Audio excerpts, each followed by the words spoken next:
Hi friends, எல்லோருக்கும் வணக்கம். எல்லோரும் எப்படி இருக்கீங்க? நல்லா இருக்கீங்களா? இன்றைக்கி அந்த கதையோட அடுத்த பகுதியை தான் பார்க்க போகிறோம். அதுக்கு முன்னாடி நீங்கள் செய்ய வேண்டிய விஷயம் என்ன அப்படின்னு கேட்டிங்கன்னா, மறக்காமல் நம்ம சேனலை சப்ஸ்கிரைப் பண்ணிக்கோங்க. கீழே இருக்க பெல் பட்டனையும் கிளிக் பண்ணுங்கள். அப்போ தான் நான் போடுற வீடியோஸ் எல்லாமே உங்களுக்கு உடனுக்குடனே நோட்டிஃபிகேஷன்ஸ் வரும். ஸோ மறக்காமல் சேனலை சப்ஸ்கிரைப் பண்ணிவிட்டு வீடியோ பாருங்கள் ஃப்ரெண்ட்ஸ். வாங்க நம்ம கதைக்குள்ளே போகலாம். அதுக்கப்புறம் நான் ஒரு சில முடிவுகள் எடுக்கிறதுக்கு முன்னாடி யோசிச்சு தான் எடுக்கணும் அப்படிங்கிறது மாதிரி தான் நான் இருந்தேன். அதனால் சரி யோசித்து எடுக்கிறதுக்கும் சில விஷயங்களை நம்ம அதுக்கு மேலே காரணத்தை சொல்லிக்கிட்டே இருக்க முடியாது. அதனால் காரணத்தை சொல்லி தான் எந்த ஒரு பிஸ்னஸும் ஈடுபடாமல் வேலை பார்த்துக்கிட்டே கிடந்தாச்சு. ஆனால் இதுக்கு மேலேனாச்சும் நம்ம ஏதாச்சும் ஒரு தொழில் ஆரம்பிக்கணும் அப்படின்னு எனக்கு தோணுச்சு. அதுக்கப்புறம் எங்கள் அம்மாக்கிட்ட இந்த விஷயத்த சொன்னப்போ அவங்க என்ன சொன்னாங்கன்னா, இது மாதிரி எனக்கு ஓ உன் விருப்பம்ப்பா, நான் எதுவும் சொல்கிறதுக்கு இல்லை. உனக்கு எப்படி ஓகேன்னு தோணுதோ அதுபடி நீ நடந்துக்கப்பா, ஒன்றும் பிரச்சனை இல்லைப்பா அப்படின்னோடனே சரி ஓகே ஓகே அப்படின்னு சொல்லிவிட்டு எங்கள் அப்பாவும் நான் என்னால் முடிஞ்ச உதவியை நான் பண்ணுறேன் அப்படின்னு தான் சொன்னார். வேண்டாம்லாம் சொல்லலை. நான் கூட நினச்சேன் அப்பா நம்ம பிஸ்னஸ் தொடங்குறதுக்கு, ஏன்னா அவருக்கும் தெரியுது. ஏன்னா நம்மளோட வேலை பார்த்த பசங்களாம் இன்றைக்கி நிறைய கடையெல்லாம் வச்சு நல்லா ஓரளவு வசதி ஆகிட்டான்னு. நம்ம பையன் கிட்டத்தட்ட 4-5 வருஷமாக வேலை பார்த்துக்கிட்டு இருக்கான். வேலை பார்த்தும் ஒன்றும் அந்தளவுக்கு அவனால் ஒன்றும் முன்னேறி வர முடியலையே அப்படின்னு சொல்லிட்டு அவருக்குமே அந்த விஷயங்கள்லாம் தோன்ற வாசி அவர் புரிஞ்சுக்கிட்டாரு. சரி நம்மளும் ஏதாச்சும் அடுத்ததுனாச்சும் ஏதாச்சும் உதவி பண்ணணும், அவன் தான் பொண்ணையெல்லாம் கல்யாணம் பண்ணி கொடுத்தான் அப்படிங்கிறதுனால அவருக்கு ஓரளவு இது பண்ணார். அதனால சொன்னார், என்னோடய இடத்த தாத்தாவோட இடம் ஊரில் இருக்குல்லடா, அதை வேணால் நான் விற்று ஒரு 10 லட்ச ரூபாய்க்கு விற்றலாம். உனக்கு எவ்வளோ பிஸ்னஸுக்கு தேவையோ சொல்லு, விற்றுருவோம். நம்ம தான் இங்கே வீடு கட்டிட்டோம், எல்லாம் பண்ணிட்டோம். முடிஞ்ச அளவுக்கு நல்லா தான் இருக்கிறோம். இருந்தாலும் நீ வாழ்க்கையில் தொழிலில் முன்னேறணும்னா கொஞ்சம் அந்தளவுக்கு எஃபர்ட்டு போட்டால் தான் இது பண்ண முடியும். இப்படியே பயந்துக்கிட்டே இருந்தோன்னா ஒன்றும் பண்ண முடியாது. நானும் பார்த்துட்டு தான் இருக்கேன்.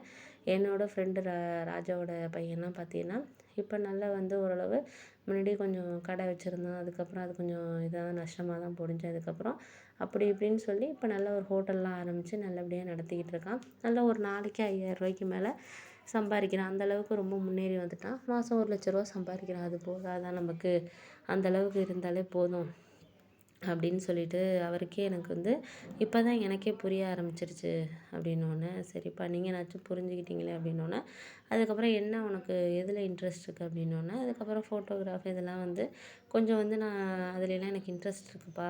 நிறைய இடையிலலாம் கல்யாண ஃபங்க்ஷனுக்கெல்லாம் லீவ்லலாம் போய் பண்ணி கொடுத்துட்டு தானே இருந்தேன். கோர்ஸ் எல்லாம் தான் அதிலே தான் பண்ணியிருக்கேனே.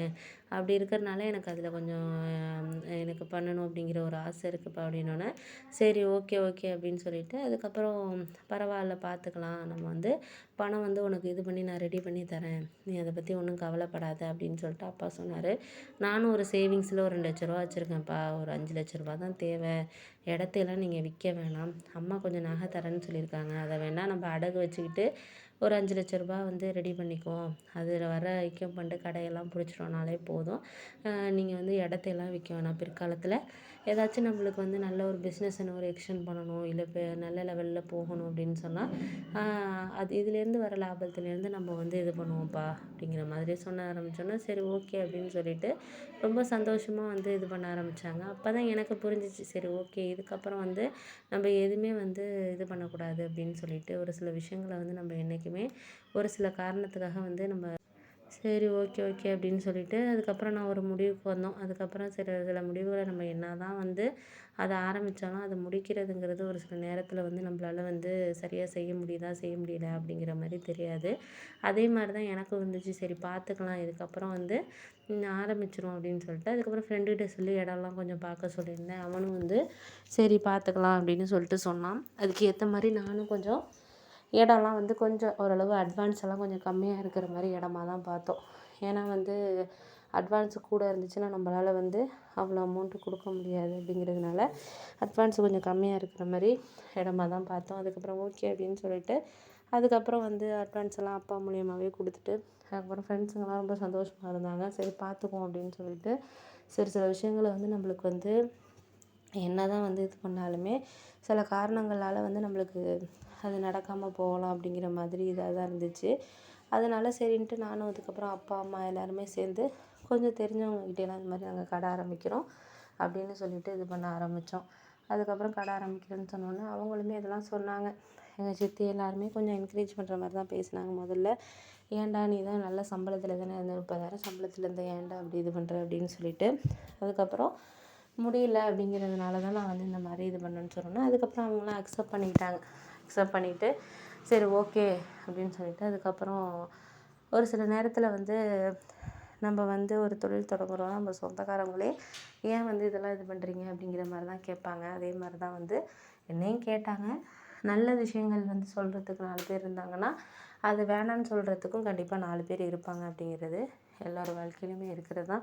இப்போ நம்ம படுற கஷ்டத்தை வச்சு நம்ம எதையுமே வந்து முடிவு பண்ணிடக்கூடாது. கொஞ்ச நாள் கழித்து நம்மளுக்கு லைஃப் நல்லா மாறும். நம்ம மாற்றணும் அப்படிங்கிற ஒரு நம்பிக்கையோட நம்ம என்றைக்குமே வந்து நம்ம லைஃப்பை கொண்டுட்டு போகணும் அப்படிங்கிறது தான் என்னோட ஒரு எண்ணமாக இருந்துச்சு. சரி ஓகே இதுக்கப்புறம் நம்ம என்ன பண்ணலாம் அப்படின்னு சொல்லிட்டு அந்த பிஸ்னஸில் கொஞ்சம் நான் வந்து முன்னேற ஆரம்பிச்சேன்.